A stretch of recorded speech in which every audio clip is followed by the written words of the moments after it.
Hello everyone.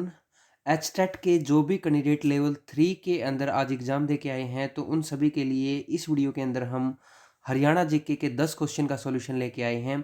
तो जल्दी से इस देख लेते हैं भाई, आपके जल्दी जल्दी करवा देंगे। हरियाणा जीके के पहले क्वेश्चन से शुरुआत कर लेते हैं।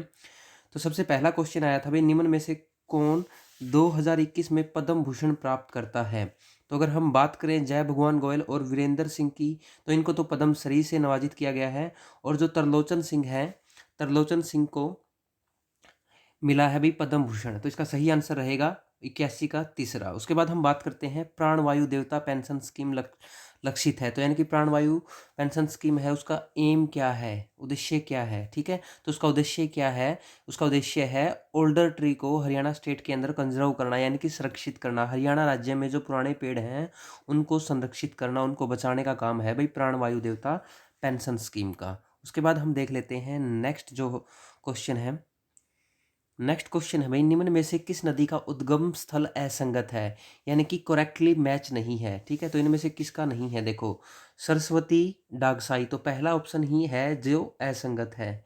ठीक है, तो सरस्वती का डागसाई नहीं आएगा, तो ये आपका असंगत है। तो आपका इसका क्या 83 का आंसर रहने वाला है ए। उसके बाद हम बात करते हैं 84।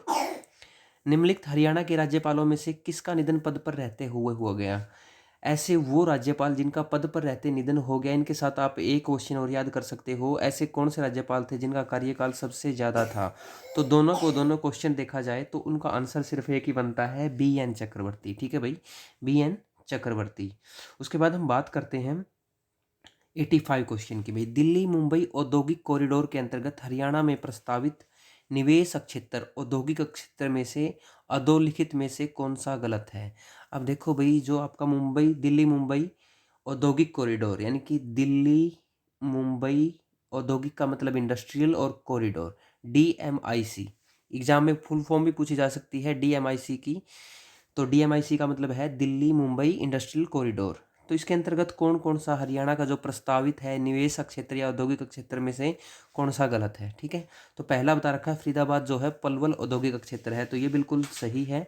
उसके बाद हम बात करते हैं नेक्स्ट, रेवाड़ी हिसार निवेश क्षेत्र। तो रेवाड़ी हिसार निवेश क्षेत्र नहीं है, तो ये क्या है? आपका औद्योगिक क्षेत्र है। तो इसका सही आंसर क्या रहने वाला है आपका, यानी कि इसमें से गलत निकालना था, तो इनका इसमें से गलत क्या रहेगा?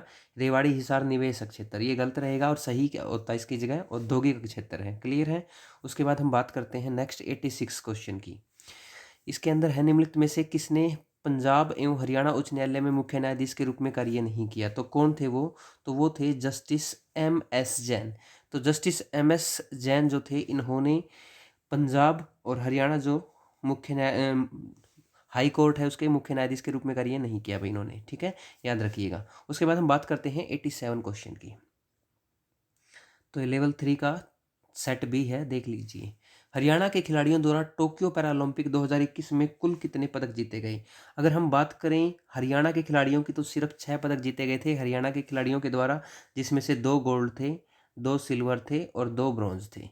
ठीक है, अगर हम बात करें ओवरऑल बात करते हैं, तो ओवरऑल के अंदर टोटल 19 जीते गए थे भाई। ठीक है, उसके बाद देखिए, हरियाणा लोक सेवा आयोग अपने किए गए कार्य के बारे में वार्षिक प्रतिवेदन को प्रस्तुत करता है। तो जो भी लोक सेवा आयोग के कार्य होते हैं, तो वो उनकी वार्षिक प्रतिवेदन किसको सौंपता है? वो राज्यपाल को देता है भाई। ठीक है, तो HPSC का जो भी कार्यभार देखता है, सारी चीज़ें देखती हैं, तो वो कौन देखता है? राज्यपाल देखता है। उसकी सारी रिपोर्ट्स राज्यपाल के पास जाती हैं। नेक्स्ट क्वेश्चन है, ग्रंथों को चिन्हित कीजिए जिसमें थानेसर का उल्लेख मिलता है। तो थानेसर का उल्लेख इनमें से किस में मिलता है भाई? अगर देखा जाए तो इसके अंदर जो ऑप्शन 1 है, केवल ए, मैं इसके साथ जाना चाहूँगा, लेकिन ये डाउटफुल क्वेश्चन है थोड़ा सा, इसके अंदर कंफर्म कुछ नहीं कहा जा सकता। बाकी HSC देखते हैं, एस्टेट के अंदर जो हरियाणा बोर्ड है वो इसके आंसर की क्या देता है, वो एक अलग बात है। ठीक है, तो अभी के लिए इस क्वेश्चन को मैं कंफर्म नहीं कहूँगा, आप इस क्वेश्चन को थोड़ा सा होल्ड पे रखेंगे। आगे देख लेते हैं, हरिप्रभा मासिक पत्रिका का प्रकाशन किया जाता है। तो हरिप्रभा जो मासिक पत्रिका है, इसका हरियाणा संस्कृत अकादमी के द्वारा प्रकाशन किया जाता है भाई। ठीक है, तो ध्यान रखिएगा, हरिप्रभा का प्रकाशन कौन करता है? हरियाणा संस्कृत अकादमी। तो इस तरह से आपके 10 क्वेश्चन हो गए हैं।